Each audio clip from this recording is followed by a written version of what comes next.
a short drive from all the top tracks across the country and around the world. For a complete list of all EasyBet and branch locations, visit CapitalOTB.com. Capital OTB. We're closer than you think.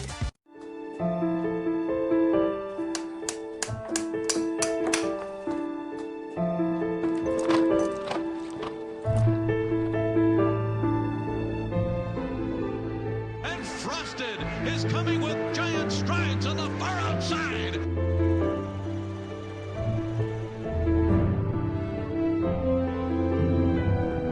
Here comes Honor Code. Here's the wire. Honor Code looked like he got him in the last stride.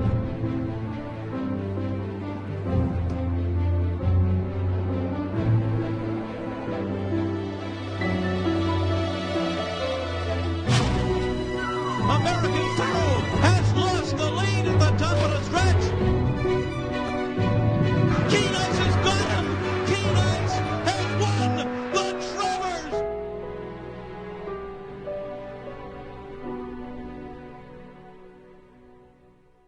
Face it. Most horse racing websites are just too much clutter, too much to navigate through. Next time, log on to CapitalOTB.com. Our newly designed website is easier than ever to use, with all the information the professional horse player needs. CapitalOTB.com. This is the OTB Television Network, a service of Capital District Off-Track Betting.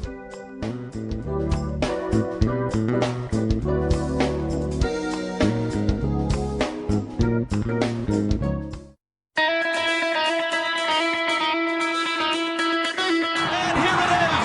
The 37-year wait is over. American Pharoah is finally the one. American Pharoah has won the Triple Crown. Keen Ice has got him. Keen Ice has won the Travers over American Pharoah. With 250 meters left to go, Rich Bishop's got away from California Chrome. And he's got a 5-6-length lead as they come to the wire. A Triple Crown winner, a Breeders' Cup winner, a horse of a lifetime. Broadcasting live from the Capital OTB studios, this is Racing Across America with Seth Merrow.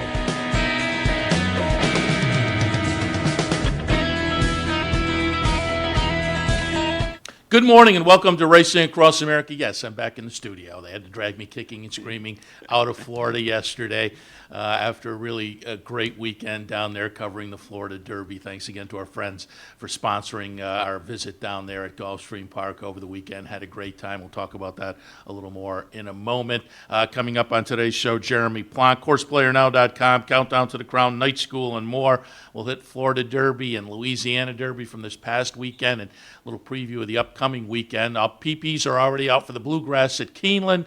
Still waiting. They'll draw today at Aqueduct and Santa Anita for the Wood and the Santa Anita Derby. We'll talk all of that with Jeremy in a few minutes. And then a little bit later on, our regular Wednesday visit from John McGarry, Mahoning Valley. We'll get some thoughts on Mahoning for a Wednesday afternoon. But Wednesday morning always means a visit from our friend Shannon Donovan at the marketing department here at Capital OTB. Good morning, Shannon. Seth, welcome back. Thank you. Like I said, they had to drag me kicking and screaming. Everything was terrific. You guys after, did a tremendous job with Thanks. the TV shows over the weekend. Hopefully everybody really enjoyed the live coverage from Gulfstream Park. Once again, we want to thank our sponsor, Gulfstream Park. Third year in a row we've had them during the championship meet, and we couldn't ask for anything better, and I think they feel the same way. And look forward to the future with them even more. Yeah, they expressed that to us while we were down there, on and off the air. We had Tim Ritvo on, the president of Gulfstream, COO, and an executive with the Stronach Group, and he was happy with the relationship. But off air, there was a lot of good feedback with our partnership, and we were certainly happy with the championship meet and our weekend down there. As always, if you like the programming, I said it when we were on Saturday. Let us know at viewermail@capitalotb.com or give us a shout out, some feedback on Twitter or on our Facebook page. We'd love to hear from you, certainly, because it's been certainly at Saratoga. People for years have appreciated that, and before I was with the network, I appreciated it. Some of the best stuff that you can find on the air during the Saratoga meet. But it's been about past year or so. We were down at the Florida Derby last year. We were up at Woodbine. So Capital OTB President John Signor and Bob Dance, our Vice President who oversees television, have kind of made a mission of moving us out of the area into some of the prominent events. And again, if you appreciate that, just let us know. But it was a fun weekend. Yeah, we're fortunate to have these tracks support us on that, along with the sponsorships that we've been doing. But the coverage is tremendous. It's very similar to the Saratoga. But what's nice about going to these other, areas is you get to see how they operate, and you get to see Palm Meadows, their training facilities. Mr. Ripvo was tremendous having that interview and having 10 to 15 quality minutes with Mr. Ripvo and everything that the Stronach Group is doing and what they've done at Gulfstream, what they're doing at Laurel.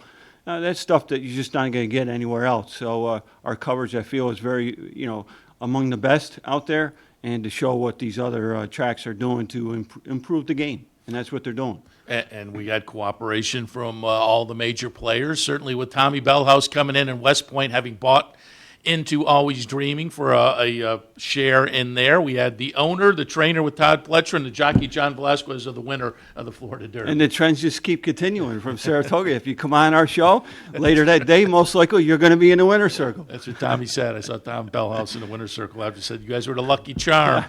So we were happy to have them. Had Javier Castellano on. Again, Todd Pletcher. We were over at Palm Meadows and caught up with Chad Brown. Got a little update on horses like Practical Joke and Lady Eli and what their game plan is going to be. We talked with Jimmy Bond over at Palm Meadows. That was fun as well. We caught up with Norm Cassie. Got an update on Lady Eli. How nice is that facility at Palm Meadows? Yeah. Tremendous, isn't it? Yeah. Oh, it's beautiful. And then they got Ocala just on the road, too. So, I mean, look, Florida is not shy for a number of horses that they have. That's why they can field the field sizes that they do have, and it's all because of their training facilities.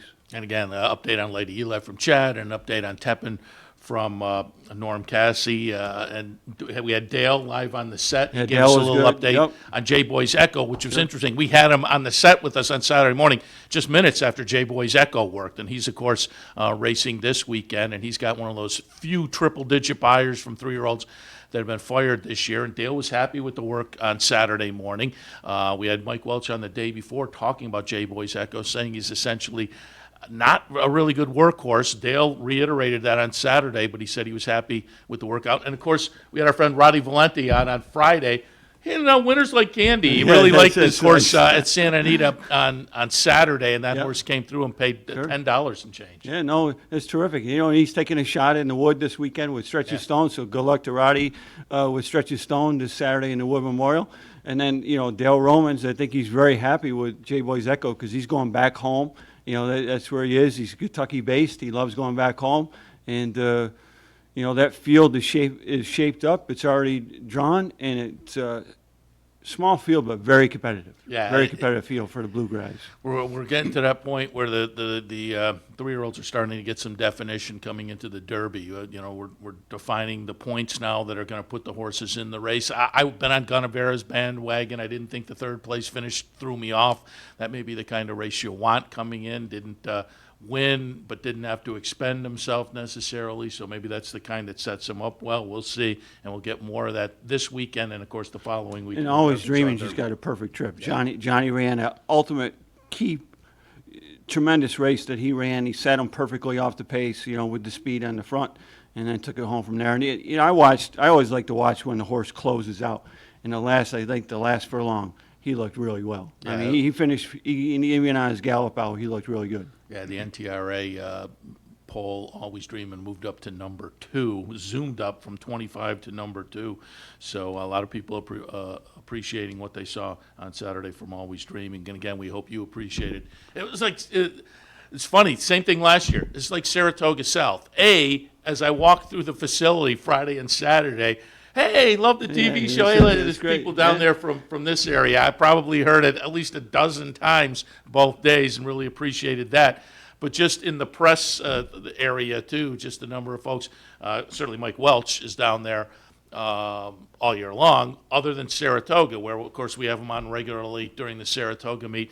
But Dave Grenning, the New York DRF guy, down helping Mike with the coverage of Florida Derby weekend. Barbara Livingston was down taking pictures. Dave Harmon was down But now taking with the pictures.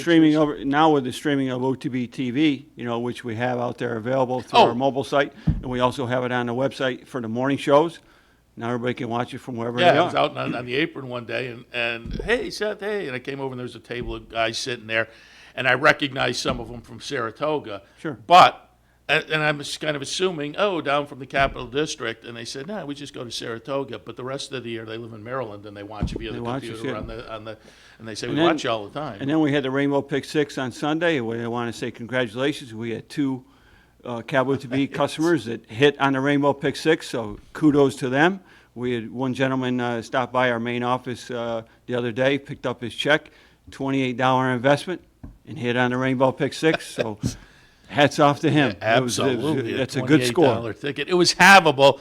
I kicked myself a little bit. I kicked myself a lot because I put together a ticket, put it up on the Capital OTB Twitter page, and I missed the first two legs. I missed the first leg with my first horse out, which was on the page as in parentheses, and that it was Jaime Mejia, the long shot king, who I said, boy, you got to kind of throw this horse in. And as I pared the ticket down to make it a little more affordable, I put him out and he won like a champ. And then the next leg, Adventist, I didn't know what to do with the horse. If I had a little more money, that one would have been it. Then I hit the next four legs. The late pick four was $2,100, and I was just so sunny and warm, and I really only showed up there on Sunday to play the Rainbow Six. You and how many others? Virtually, I will always virtually play that last pick four if I'm knocked out. Would have been a $40 But ticket. you knew- That late pick four paid $2,100. You knew they were going to stack the deck on that last race, and the last race was a ding-dong battle on the turf. Yeah, it was a fun sequence, but a hittable sequence, and you wound up with $48,000. And congratulations to our patron who put together a $28 ticket. But it was a fun weekend, capped by that Rainbow Six, which capped their championship meet. And again, I wanted to toss out there, saw a couple guys who had been on the network over the years as well, as they say. The folks I listed, Teresa Gennaro, who helps us out during the summer, she was down there. But I also ran into, saw John Preachy, who was on the network for a while, and I saw our friend Jimmy Corns down there. I hadn't Nice. seen Yeah, Jim in Jimmy a was a while. good friend of ours. Jimmy really helped us with Dubai and really launched Dubai when we started doing the international coverage on Dubai. And he worked over there for a while. He was Yeah, with he Presque helped us for a out a while. lot. Now he and his wife based down in Florida now. But he was over. He and Dave Harmon came walking by me on Sunday. They were headed over to the Gap after one of the races because Chuck Simon had a horse in it. Dale Beckner, who's based up here, now got back in the saddle for that. It's So a northeast-south. it was funny. The couple And now of days. in a week and a half, we shift to Woodbine. Woodbine, Gulfstream Park, we're done with their sponsorship. And now in a week and a half, we shift to Woodbine. Their opening day is April 15th. So we're ready to kick off with another track with the sponsorship of Woodbine. We'll be up at Woodbine twice this year with live coverage from Woodbine, so we're really looking forward to that. Should be fun. And speaking of promotions and events and whatnot, let's get into this week's. Do want to mention we're in April now, but Bet 50, Get 50 continues. It's our standard monthly. Once you bet to 50, you're going to get additional 50 on the next business day. Just remember, you got to bet that 50 within a month time period, so before the end of the month, in order to qualify to get that 50. And then once you're a Capital Bet account holder, there's all sorts of privileges to having that account, so take advantage of it. Also, our man Brian Addo, who we had on with us down in Florida, he spent the winter down there. I think he was planning to hop in the car and maybe on the road still today because I think he was planning to hop in yesterday, but he had time to pull out a pick four. He's got a pick four promotion for today. $200 on Aqueduct, and then once Keeneland opens, we'll shift to the Keeneland card. But right now, it's Aqueduct for today. $100 on the early pick four, $100 on the late pick four. 20 patrons will be chosen today at 12 noon, so you got a little bit more time to log in and sign up.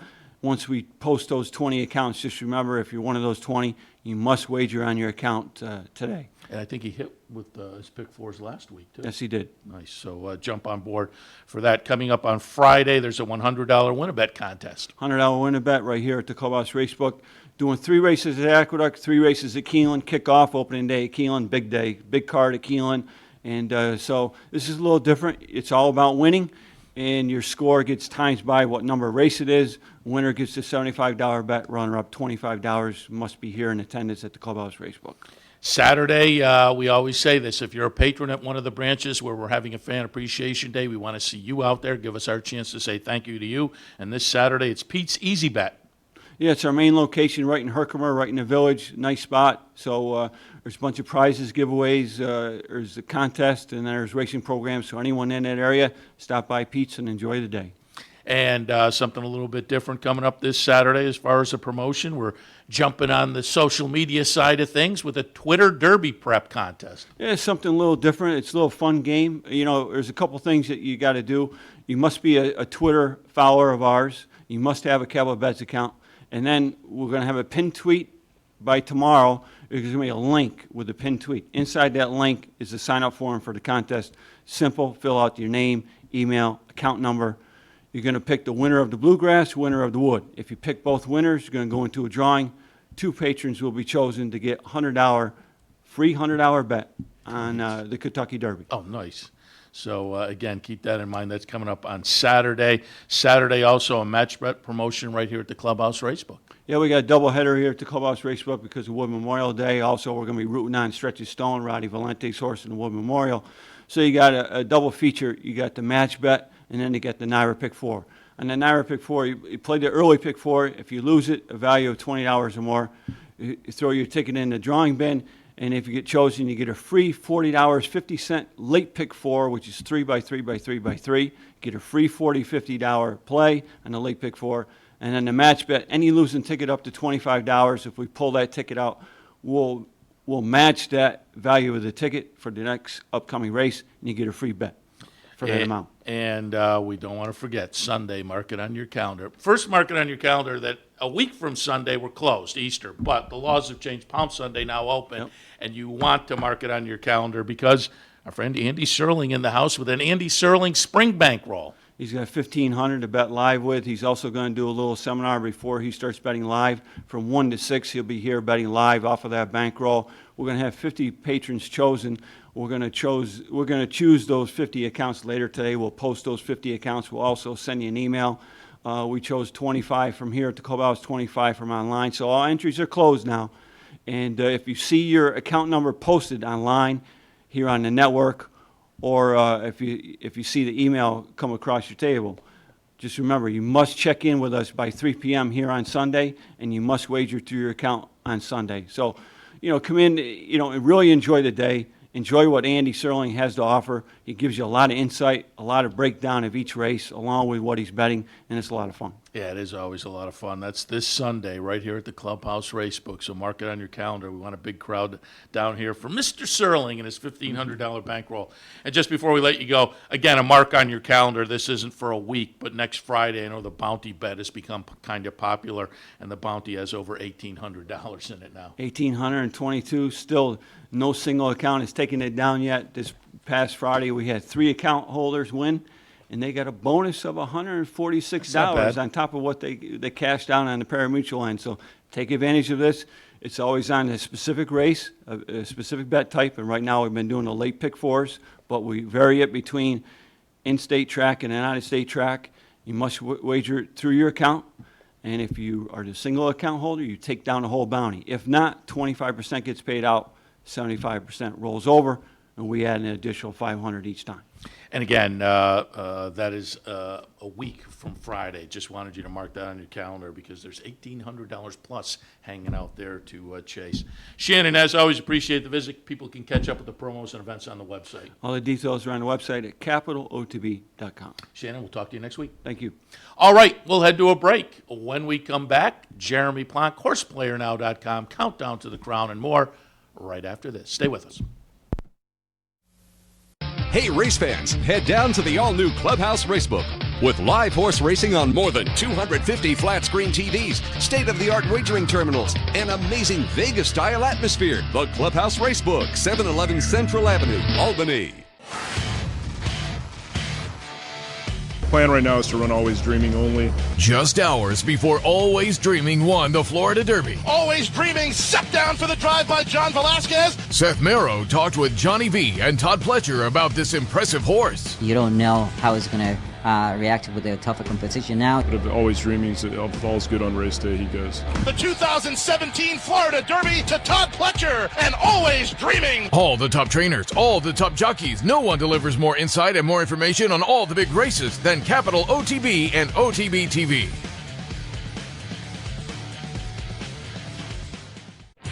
No matter where in the world you are, the excitement of wagering on horse racing is just a click away. CapitalOTB.com offers live streaming, past performances, race replays, our virtual tote board, analysis and selections from professional handicappers, and a simple, safe, and secure wagering platform. And best of all, you get track prices.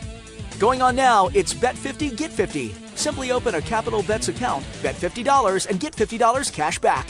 CapitalOTB.com. Log on today. Be sure to join NYRA handicapper and racing analyst Andy Serling at the Clubhouse Racebook in Albany. Andy will be handicapping live the day's races and managing a $1,500 bankroll on behalf of 50 lucky patrons. To be part of Andy's bankroll team, sign up at the Clubhouse Racebook or online at CapitalOTB.com. Hey, we've got a new show. We do. Absolutely, and they're off right here on the OTB TV network Sunday morning. What's it all about? It'll be a lot of fun. Fast-paced, plenty of topics, guests, handicapping, commentary, and maybe some opinions. I have opinions on my opinions. And we will have plenty of them because you're on the show. And they're off Sunday mornings here on the OTB TV network, 10 a.m. each Sunday. Should be a lot of fun. Anthony Mormino, Seth Merrow. We'll see you there. I'm sorry, I went...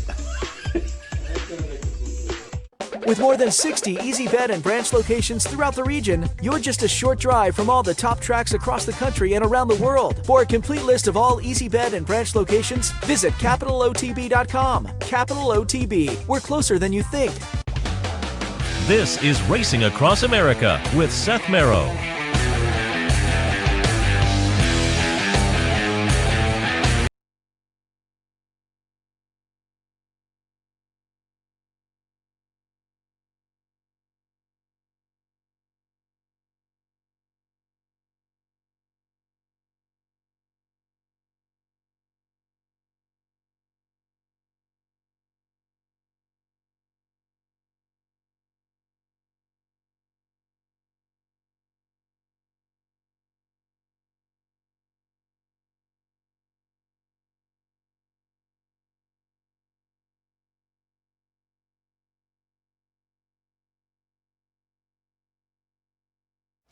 Welcome back to Racing Across America. Wednesday morning meets a visit from Jeremy Plonk, HorsePlayerNow.com, Countdown to the Crown, Night School, and more. Good morning, Jeremy. Hey, Seth. We're almost to the biggest weekend of the prep season. We're halfway there, and it's all downhill after we get the past performances today. Yeah, it's starting to define itself a little bit, certainly. We'll hit on last weekend and do a little preview of this coming weekend, and then all that's left, pretty much Arkansas Derby and Lexington to kind of set things up. I'm not sure we're getting a whole lot more definition. Hopefully the big three this weekend can add something to that, though. Yeah, and with the morning comeback, if you will, of McCracken, who seems to be doing well again, with Classic Empire seemingly doing better again, it has made things less definitive. I mean, might think that getting the two big stars back in a good way is a good thing, but even if they get to Louisville, there's going to be question marks about them. So it keeps things cloudy. If they're completely out of the picture, at least we define what's left and what matched up against whom. And it would almost be easier if these two weren't making their comeback and circling around to maybe being two of the top players again. And so this has been a strange, twisting prep trail. It hasn't been laced with tremendous upsets. We've had years before where there have been bigger bombs along the trail, but I can't think of a year where it just didn't coalesce. I just don't feel that it has, but we got a little bit of that in the Florida Derby last week with a horse who's definitely on the rise. Yeah, it's going to be interesting to see how it all plays out over the next few weeks, but then certainly what happens in the Kentucky Derby. Will some of these horses that have already proven themselves be able to continue and validate that, or will the chaos continue a little bit as we move into that first Saturday in May? Before we talk a little bit about what happened last weekend, just want to remind people last night, Night School, I believe it was a best of, but very timely with Keeneland opening up on Friday. You had a little Keeneland handicapping summary. Yeah, we've done some things with Keeneland folks over the years. There's a little bit of that highlights mixed in, and there's also a new pop to it, if you will, and a lot of new stats and info towards this meet that I put together and voiced, looking at all the trends. That polycapping database that I helped develop with Keeneland almost 10 years ago now.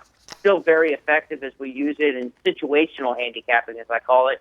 Talking about the top sires to watch at Keeneland, the different trends at distances, what to look for. So if you're going to handicap the Keeneland meet with opening day starting Friday, go back and listen to it. It's a half hour, very limited interruptions to it. It's pretty much straight listen all the way through, and a ton of information in there towards your handicapping of Keeneland. So very effective. We also talk pick four strategies. Even if you're not a Keeneland bettor, there's a good segment from Jim Goodman of Keeneland, the mutuals manager there, is a two-time NHC qualifier, a big pick four bettor. And then we talked with Jim in night school over the years.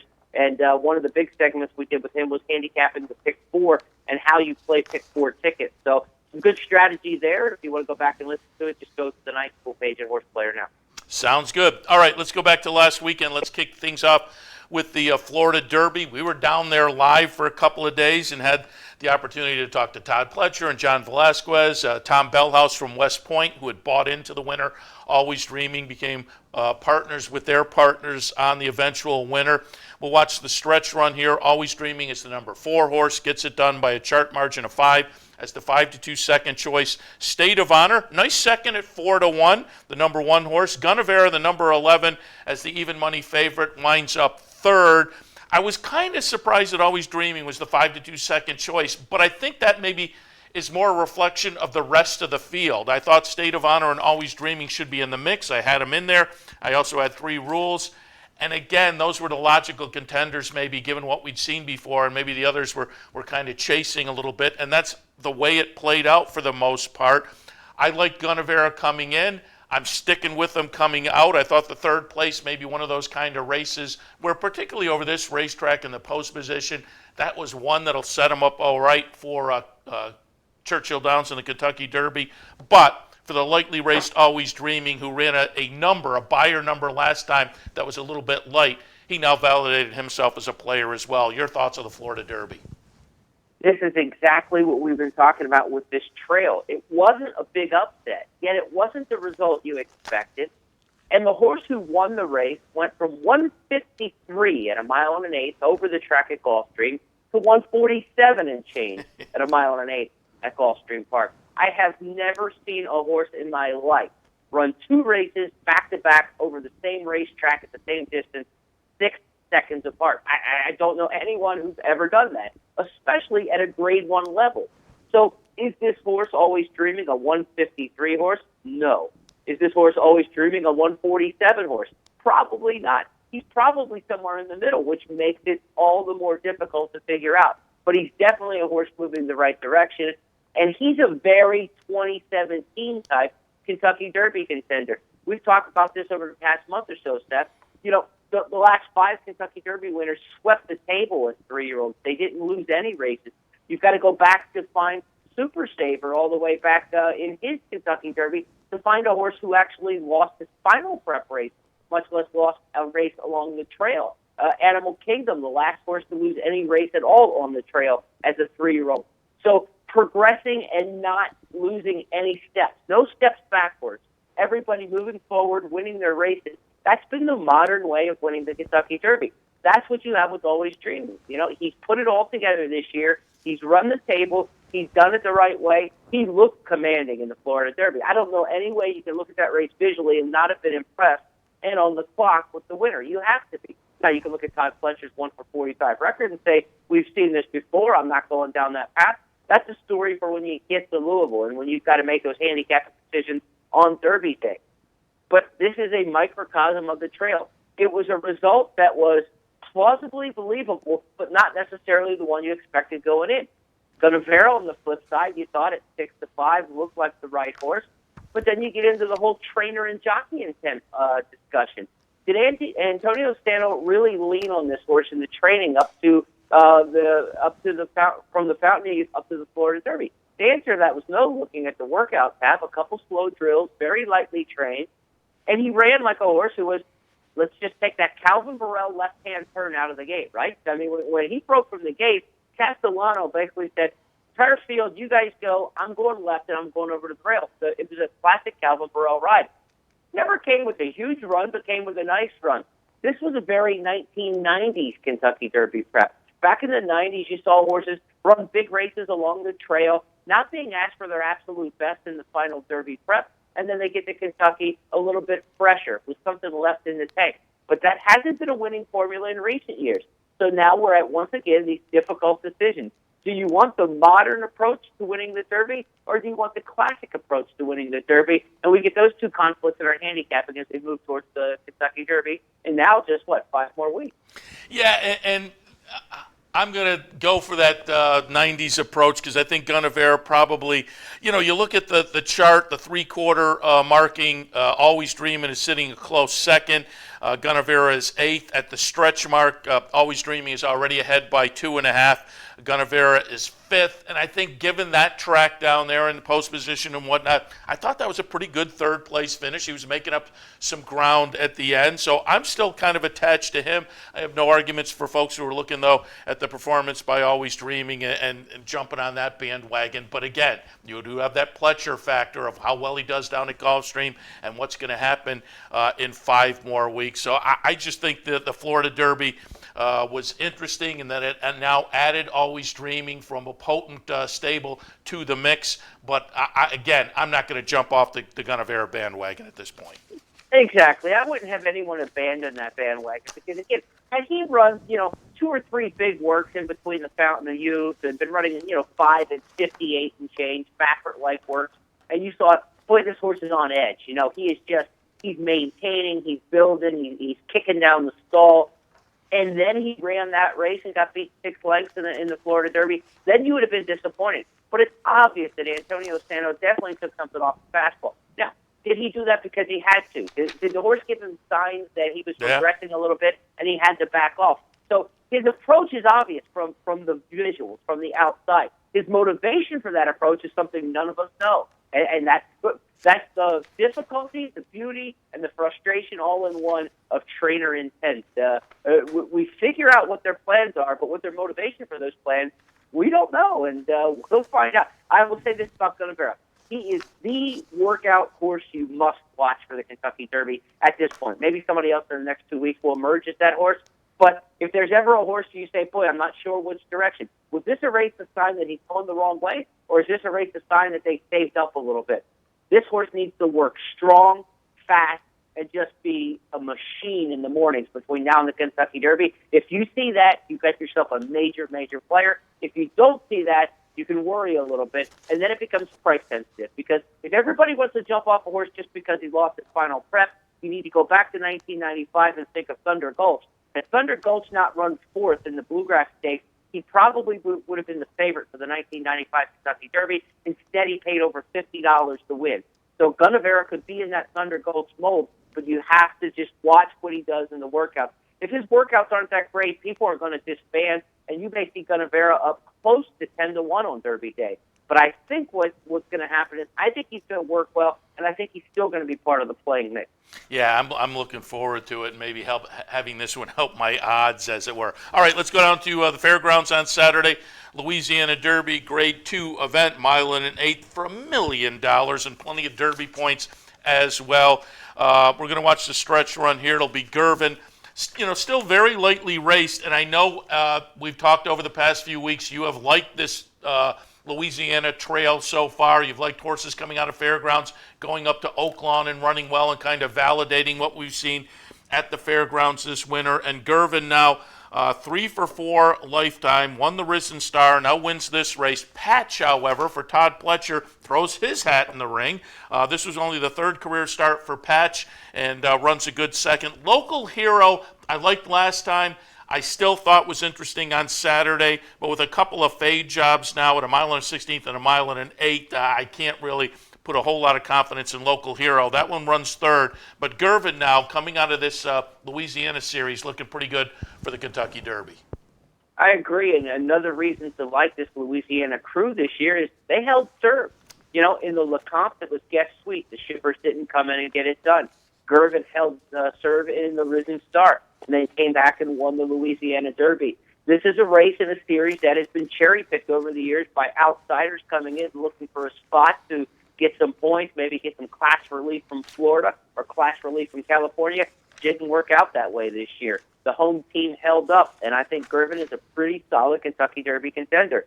He's got some pedigree about him. He's got a lot to like. Brian Hernandez has an incredibly tough decision to make based on what happens with McCracken coming up in the Bluegrass. I think his lean is towards McCracken, and you'll be looking for a new jockey on Girvin for the Kentucky Derby if all things work out. And somebody's going to pick up a very live mount, because I think this is a horse who has put it together this year and done it the right way. He's run 3 times at the meet. He was off track at the Evangeline Training Center at the time that quarantine broke out and wasn't able to come back and run in the Lecomte. He wasn't allowed back onto the ground. That's why they had to wait for the Keith G. Memorial on turf a couple weeks later when the quarantine was lifted. Joe Sharp, a very heady move. He took the horse to the turf, got the mile race on the turf in him, got the 2-turn race in the experience because he was thinking ahead. He didn't just sit around and wait. He knew if he needed to build the foundation of this horse, he needed to get the 2-turn race in him. And if Girvin runs well in the Kentucky Derby, that move, to call the audible, not to go out of town and run to Oaklawn to run in the next prep if it was possible, but he kept him in Louisiana, kept him at his Fairgrounds base then, and brought him back on grounds at Fairgrounds and kept him there. But that move to run in the Keith G. Memorial is going to be one of the great coaching decisions we've seen on the Triple Crown Trail in some time, if it works out for him. Because this kept a horse from having that big hole in his resume, like McCracken. McCracken got hurt and missed the Tampa Bay Derby. So he's going from the Sam F. Davis into the Bluegrass. He's got that hole in the middle. You don't have that with Girvin. Why? Because of the judgment of Joe Sharp. And he made a really smart move. I thought this was a good effort by Girvin in the Louisiana Derby. The fastest Louisiana Derby since it went back to a mile and an eighth, about 2010, I think was the first year it went back to a mile and an eighth. Remember, for many years, this race was a mile and a 16th and run in March. Now it's getting pushed into, into April as a final prep and at a mile and an eighth. And the profile of this race has gotten so much better in recent years since that move. And Gunrunner ran really well last year in the Kentucky Derby coming out of this race. So I think Girvin's one of the players for the Kentucky Derby. He's certainly an exciting one, and he's done everything right. We should mention a couple of disappointments. Guest Suite winds up 7th in the field of 9 as the 3-1 second choice. And Monaco, 17-1, so the betting public wasn't jumping on this, but the story there is, it's Tabor, Magnier, and Rapoli for Pletcher. And the betting public got it right. Patch was 4-1 for Pletcher. Monaco was 17-1, but they paid over $1 million for this horse. Had a visually impressive win coming into this race at Tampa, but the number was very light on the buyer scale, 58. That was a maiden breaker in the 3rd career start. So it with the last place finish on Saturday, it looks like Monaco's $1 million purchase price may not be validated in the foreseeable future. But again, that one in Guest Suite wind up to be the disappointments. Yeah, no doubt. And these are 2 horses I liked at the beginning of the year. So I'm going to take a mea culpa here and admit when I'm wrong. I thought Monaco may be the Pletcher horse over the winter who was going to step forward. He didn't. You look at the resume of Always Dreaming, who won the Florida Derby, and the resume of Monaco. And if you just line them up on paper and put 2 sets of past performances next to each other, you'd think they were pretty similar. Yet Always Dreaming was a horse who was hot on the board and hot in the hype at the talk up the barn and wins the Florida Derby and moves forward. His horse who goes to Louisiana completely tanks runs last and is the absolute opposite end of the spectrum. So you just can't say, you know what, when you got one of these horses from Todd that's really going well and wins a big race and blows them out and make that step up in the competition, there's a tale of 2 horses here, Monaco versus Always Dreaming, and they went completely opposite directions. Maybe in this case the numbers were correct in that Monaco was just slow in that victory and beat absolutely nothing at Tampa. But that's the danger of just looking at horses on paper sometimes. Guest Suite, the only logical thing I can think about Guest Suite is he did too much too soon, which we see often on the Triple Crown Trail. Coming off the layoff to have his first race of the year in the Lecomte, I remember in that race saying, I think Guest Suite is the best horse in Louisiana this winter. He's a 1.25 mile horse. I don't think he can win the Lecomte because it's just over a mile in distance. It's early in the year off the layoff. He won't be sharp enough to win this race.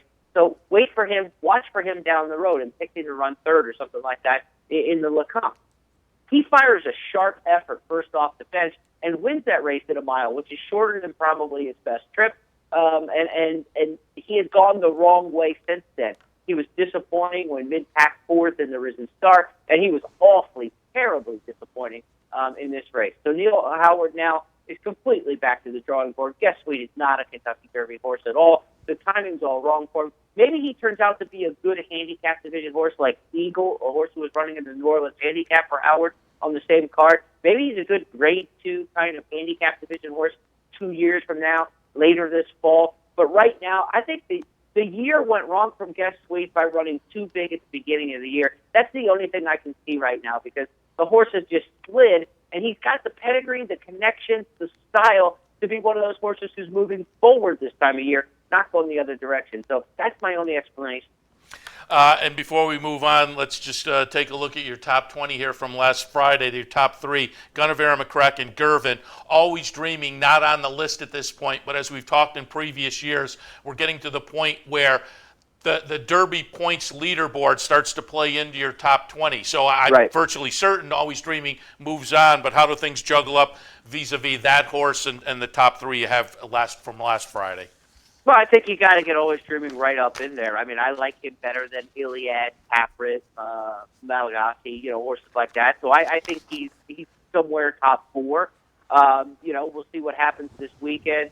Do you put him ahead of Gunnevera off that race? I think that's probably a legitimate deal. I think maybe if Always Dreaming number 3, you make Gunnevera number 4. And then it's McCracken or Gervin, your choice right now for the top spots, I would think. And that obviously is subject to change after about 6 o'clock on Saturday at Keeneland and Aqueduct and Santa Anita. But, these top 20 lists have been just a mess this year for me. I got to tell you. I mean, just a mess, Seth. I mean, there are horses all over the place. Ones I liked did not develop. Horses I wasn't high on. Like I said, Always Dreaming is going to go from not ranked anywhere to, top 2, 3, 4. Does that say that you had no feel for the horse at all? In this case, yeah. I have to admit that. When a horse wins at 153 and beats absolutely nothing, I can't rank that horse among the top 20 contenders for the Kentucky Derby. I just can't do it. Now he runs 147. Now I got to say, okay, I misread the 153. I misread the horse's resume. I misread everything about it. I was surprised that they sold a chunk of this horse going into the Florida Derby. If he wins the Florida Derby, you can get a hell of a lot bigger price for this horse to sell it. So to sell this horse before the Kentucky Derby, or before the Florida Derby, this is all the conjecture you're trying to do. Is this horse really that good? I almost think that the former connections were selling the horse to get what they could at the time. In case he lost the Florida Derby, the horse is virtually worth nothing in a private sale. So they sold at the opportune time if he wasn't any good. If he really was good and they thought he was going to run 1-2 in the Florida Derby, they could have gotten a much bigger price for this horse after running 147 in the Florida Derby. So I think he even surprised the connections. And horses do surprise connections all the time. And they certainly surprised this handicapper. But now after seeing it, I think you have to respect Always Dreaming. But if you're skeptical of him going into the Florida Derby, I think you were justified. I hadn't even thought about the sale angle, but that's a great point. The timing of that certainly could have made you a little bit skeptical. All right, let's move on.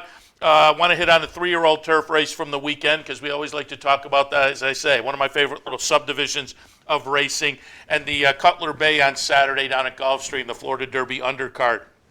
It was a nice race that had 2 or 3 in here that had the potential to kind of make some noise and put themselves in the discussion in this subdivision, and the eventual winner clearly one of those. We're going to watch number 8, Dover Cliffs, win as the 6-5 favorite. Only the 3rd career start for Christophe Clement. First couple were maiden specials, broke the maiden last time, and follows up in start number 3, winning a stake. I think this horse will be a player in this subdivision. Running second, the number 1, Jamalister.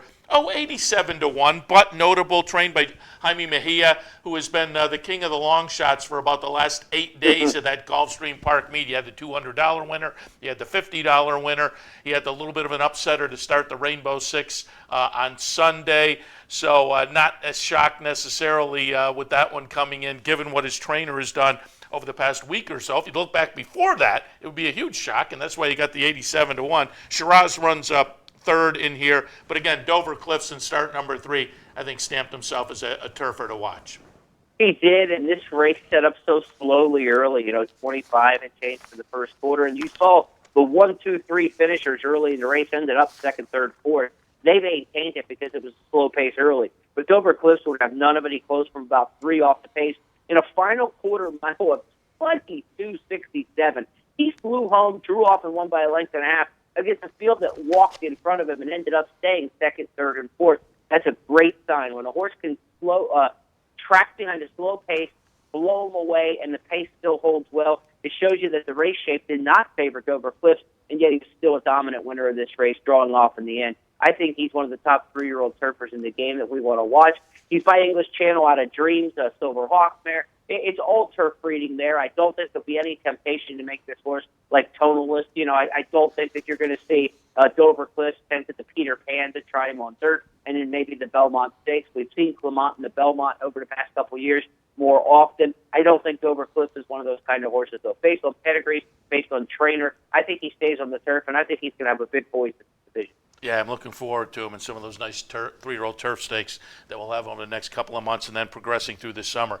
All right, we have just a couple of minutes left, but let's take a little look forward to the big 3 this weekend. PPs are already out for the Bluegrass. We can take maybe a little more of a look at that one. But first up, let's preview the Wood, the probables you listed on the Horse Player Now Countdown to the Crown page last Friday. A couple of these races have some horses looking for redemption, and certainly Irish War Cry in the Wood is one of those. Last race was a dud, but we're going to go back to the early February Holy Bull. Irish War Cry is going to be the number 5 horse here. Wins pretty easily over number 1 Gunnevera and number 3 Classic Empire, so beat a couple of very nice 3-year-olds in his own right. But then, as I say, threw in the dud, so we're looking for some redemption possibly from Irish War Cry. Battalion Runner chose the Wood over the Florida Derby. Just was an insurance policy in the Florida Derby if Always Dreaming didn't make it. Cloud Computing for Chad. Our friend Roddy Valente with Stretches Stone's going to take his shot. What are your early thoughts on the Wood? It's the rebound race of the spring. I mean, you've got Motown in there as well. He ran a terrible race in the Risen Star, and before that was highly regarded on the trail. Where these horses wind up is going to be very, very interesting. From the Wood Memorial. It's been a race that's struggled to have a lot of impact on the Kentucky Derby over the last 10, 15 years since Funny Side and Empire Maker. And this year's group is just a head-scratcher. It's going to be a very difficult race to handicap. Cloud Computing seems to be going the right direction for Chad Brown, where some of these other horses maybe are going the wrong direction. It's a tough chore. This is definitely going to be an example of let the tote board be your guide, because you're going to have so many horses in similar situations. I would play the value. I don't think that there'll be any overwhelming in-the-know kind of action on horses. If you've been an Irish War Cry fan, you think fair odds in this race are maybe 5, 6 to 1 off of that dud last time out, and he's 8 or 10 to 1, then get into it. I think that's the way you need to evaluate the Wood Memorial. Set yourself a price-sensitive scale on the horses that you think are the major contenders. Don't be married to any of them. Let the tote board be your guide and take the best value in this race. This could be a classic race with some horse rebounding at 12, 13 to 1 that, had they won their last race, would have been the 5-2 favorite in this race. So that's my advice for the Wood Memorial, and we'll know a lot more about it after the race than we do going in, because, again, this is a head-scratcher in terms of who's actually going to fire a good shot in here. The Bluegrass on Saturday, Grade 2 event, interestingly, a Grade 2. That's going to be back to Grade 1 sooner rather than later, I would predict. But $1 million up for grabs, mile and an eighth. Nice field of 7 in here. We're going to take a look at the Sam F. Davis. We're going to watch number 8, McCracken, get it done over number 7, Taprit. Taprit comes back, obviously, and wins the Tampa Bay Derby. And I know you like this Tampa to Keeneland move, so they're both live. But J-Boy's Echo comes out of the triple-digit buyer Gotham win up in New York. And again, Dale had him on Saturday. He liked the workout last Saturday down at Gulfstream for J-Boy's Echo. And Chad brings in Practical Joke. Your thoughts in the Bluegrass?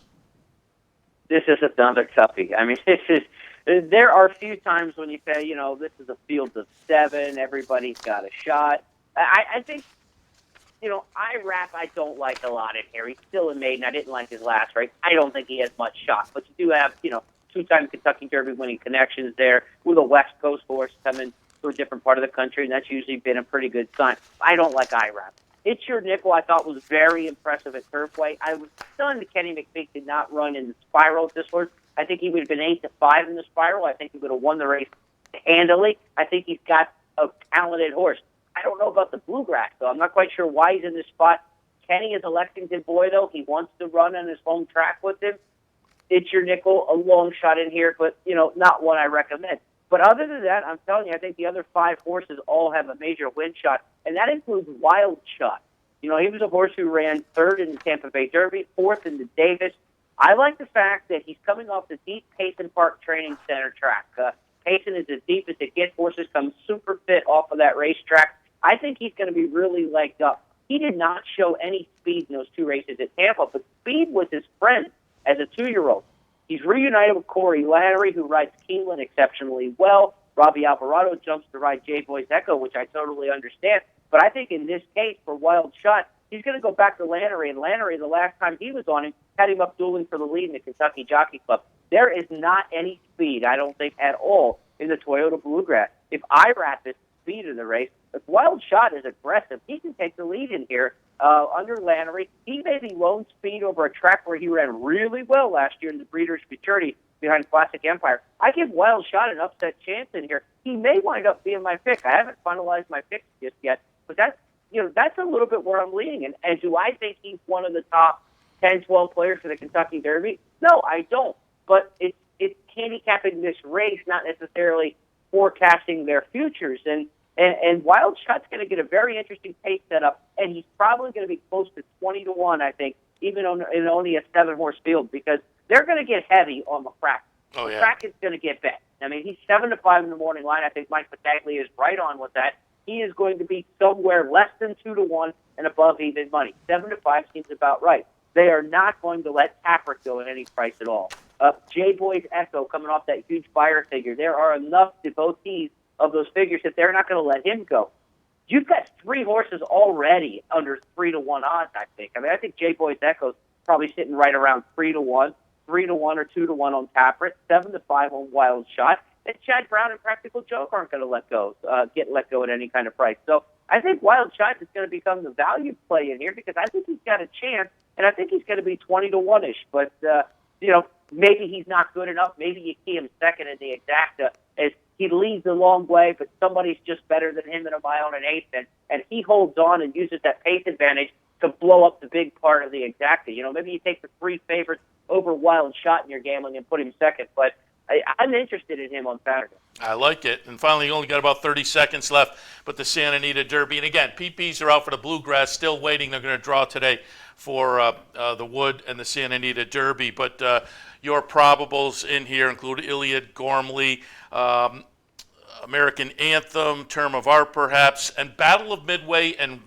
Reach the World. And we're going to look at an allowance optional claimer from early in March. Number 7, Battle of Midway, just edges Reach the World. And Reach the World to me is maybe the interesting horse coming out of the Baffert barn. But your thoughts on the Santa Anita Derby? I will be very interested to see how heavily that Reach the World gets played at the windows. I kind of think he's going to be the one that takes a lot of money in here. If you like him, that's a bad thing because you're not going to get the value you probably deserve coming off an allowance loss. If you don't like him, that's good because he's going to pump up the volume on all the other horses, in terms of the price that you're going to get. This is a wide open field. It's more of a Santa Anita Derby from the early 2000s, a Castledale, some of those kind of horses, Midnight Interlude winning the Santa Anita Derby. We've been spoiled in the last couple of years with stars out of California coming into this race and kind of being very defined and knowing what we have for the Santa Anita Derby. There's not an Exaggerator. There's not a California Chrome. There's not a horse like that on the West Coast this year. I think Iliad is the most talented horse on the West Coast, but I also think he's probably best at a mile and a 16th. Now, can he go to the mile and an eighth? That's going to be a big-time question mark for him. He's brilliant. I wish it was a smaller field for his sake.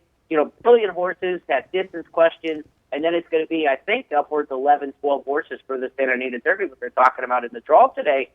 That's going to make it tough on a horse like that. This just looks like a fall-apart, meltdown something stupid kind of Santa Anita Derby to me this year.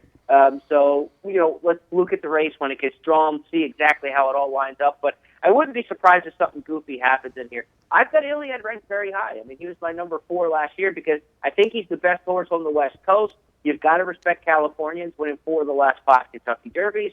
So he's up there because he has credentials. He won the San Vicente. He was second, last out in San Felipe. But my trust factor on him, not very high. I mean, my trust factor drops really quickly after Derby. All right, very good. And again, can catch the weekly countdown to the Crown package at horseplayernow.com. Previews of the upcoming stakes races, big stakes weekend that is going to help to define things for the Kentucky Derby. Jeremy, as always, appreciate the visit. We'll talk again next week. Thanks. Good luck, everybody. Fun weekend to come. Appreciate it. Jeremy Plonk, horseplayernow.com, countdown to the Crown, night school, and much, much more. Just going to tap dance here for a second. We're going to reach out to John McGarry from Mahoning Valley, and as soon as we get him, we'll plug him in and get some ideas for Mahoning for this Wednesday afternoon. While we do that, I will update you.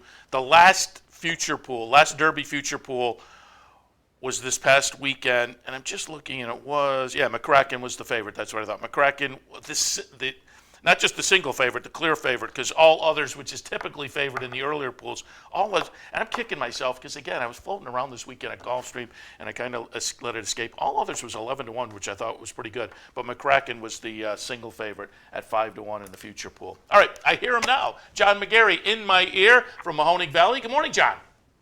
Good morning, Seth. How was Gulfstream Park last week? Beautiful. They had to get me back here kicking and screaming yesterday on the plane because Monday I sat on the beach for a little bit, and we'll probably have at least a month and a half or a couple of months before I'll see that weather again. But we had a great weekend. Did you have a chance to see the race? And have you latched on to anybody yet on the Derby Trail?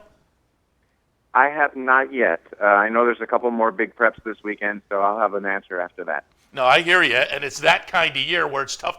I was on Gunnevera before, and I thought the third place finish was good enough. I'm not jumping off the bandwagon yet. Okay.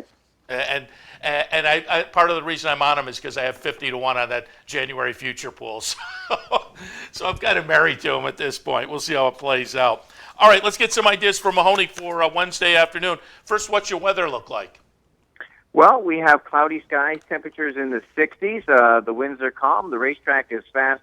One of the things I want to give a heads up to our racing fans across the country is that they added a significant amount of sand and dirt to the track here, and then they scraped it. The inside has been the absolute place to be on Monday and Tuesday. I expect that to continue. Of course, speed has been effective pretty much all winter, but they did come from off the pace on Monday and Tuesday, provided they came up the inside. That was really the place to be, and I'm looking for more of the same today. Oh, okay, good info.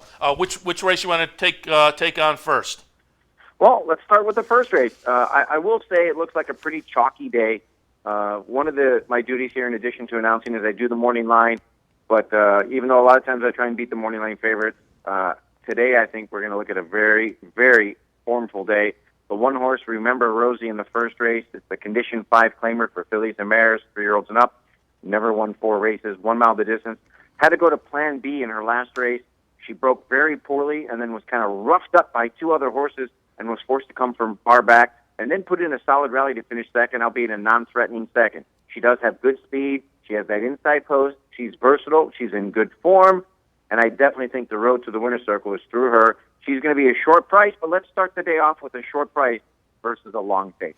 And let me ask you this, as a morning line odds maker, how important are the buyer figures to you? Because as I look at morning lines around the country, and I'm a buyer guy, and they're available in the Daily Racing Forum, which probably a majority of people use, I anticipate that morning line odds makers take into account those buyer numbers. Well, yeah, of course we do take into account. One of the difficulties with doing the morning line is they draw so far out nowadays. Yeah. Like we draw four days out, so we don't have the buyer speed figures. We have the Equibase speed figures through Encompass, and of course, the buyer speed figures play a very important role in wagering at every racetrack across North America. But speed figures are important. Here, I tend to focus in a lot on the connection. We see the same trainers and the same jockeys having really strong success since we've been open in November of 2014. That carries a lot of weight here. If the horse is trained by Jeff Radosevich or Elliott Sullivan or Larry Smith, we know the horses are going to take play. Yeah, that's a great point. There are some circuits that are like that, jockeys and trainers. There are 3 or 4 that you have to look at in any race that they're in. All right, up next, what do you want to take a look at? Well, like I said, it looks like a pretty chalky day, so a lot of the horses I'm going to pick are going to be short prices. I moved on to race number 4. It's a short field here. It's an allowance race, 3-year-olds and up, which have never won a race other than maiden, claiming starter, or Ohio bred. And that's an important consideration here. The Buckeye breds, of course, they're not as good per se as the Kentucky breds or the Florida breds, but the good ones have been very successful in this condition here. They've won several allowance races, and then they get into this allowance race where they're eligible because they haven't won a race other than that wasn't restricted. City Slammer ran very good in his last several starts. Second last time off behind a horse called Buckeye Bullet, who's won 4 in a row for Lewis and Sharon Roberto. Very successful outfit there. City Slammer came from just off the pace, but he's got an inside post. He doesn't have to be in the lead. He probably won't be in the lead, but he'll be in a tracking position. And I think he's the now horse. So I took City Slammer for trainer Shane Myers, who's as hot as anybody. He's won with 7 of his last 17 starters here in the Steel Valley. And Augustine Bracho is back aboard. So I took City Slammer in race 4, 6-5. Sounds good. You have one more for us? I was looking at it. There's a couple of other races where the chalks just look very strong in here.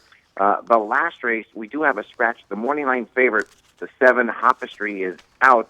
And I think this makes the race pretty wide open. I'm not sold on the outside horse, the 10 Act Apart. So I think I look at a couple of long shots in here. I went with the 8 horse, Nabakale. Ran pretty well in her debut. I don't like the fact that she's got an outside post. One of the things I like about her is that she had worked very slowly, very unimpressively for her debut. That's kind of the way her veteran trainer, Ivan Vasquez, that's his MO. He kind of races his horses into shape. The fact that she ran so well in her debut lends me to believe that she's got a bright future. She'll be a square price as well. She's 10-1, but of course with the scratch of the 5-2 favorite, she'll probably be about 6-7-1. But I think she certainly has a lot of upside. The 8 horse Nabakale in our 8th and final. I like it. John, as always, appreciate the visit. Good luck this afternoon. We'll talk again next week. Absolutely. Just 2 more weeks after today. Looking forward to it. It's been a great meet down there. In a couple of weeks, we'll wrap things up, a little recap, but we'll get some ideas next week in the meantime. And again, good luck this afternoon. Thank you, Seth. John McGarry from Mahoning Valley. A little bit before that, Jeremy Plank, horseplayernow.com, Countdown to the Crown, and much more. We kick things off with Shannon Donovan from the marketing department going down the promos coming up this week. I'll hit on them again because we have one today you don't want to forget. The Pick 4 promotion with Brian Addo. A couple of $100 he hit last week for all the players who were on board. More information on how you can participate at capitalotb.com. Friday, there's a $100 win-a-bet contest here at the Clubhouse Racebook. Swing on by and put your talent to the test, as it were. Saturday, Fan Appreciation Day at the Pete's Easy Bet out in Herkimer. If you're a patron there, swing on by. We want to see you at Pete's so we can say thank you to you. Saturday also, social media fires up with the Twitter Derby Prep Double Contest. More information on the website. And again, this all takes place through Twitter. It should be a lot of fun. That's coming up on Saturday. Saturday also a couple of events here at the Clubhouse Racebook, the Match Bet promotion and the New York Racing Association Pick 4 promotion. It's happening here at the Clubhouse Racebook Wood Memorial Day here Saturday. Clubhouse Racebook, 711 Central Avenue in Albany. The same venue that Sunday our friend Andy Serling will be in. $1,500 in his bankroll. We'll have a team selected. I think Shannon said the team will be announced today, so you can check the website to see if you're on Andy's team. Even if you aren't on the team, come on down. Andy will be talking a little seminar, maybe a half an hour or so before NYRA kicks off, and then he'll be making selections live during the afternoon. You can pick his brain and play along with Andy Serling here at the Clubhouse Racebook live Sunday, 711 Central Avenue in Albany. All right, I'm going to wrap things up for this edition. Oh, that's Bonnie Bet. I will promo that. We're about a week out, but do keep it in mind because it's become popular, and there's $1,800 up for grabs now. That's a week out. A week from Friday, the Bounty Bet returns, so keep that in mind. Mark it on the calendar. All right, I'm going to wrap things up for this edition of Racing Across America. We are here every Wednesday, Thursday, and Friday from 10 until 11 a.m. Enjoy the races this afternoon. Let's all cash a few tickets. See you right back here tomorrow morning. You're watching OTB TV, a service of Capital Off Track Betting.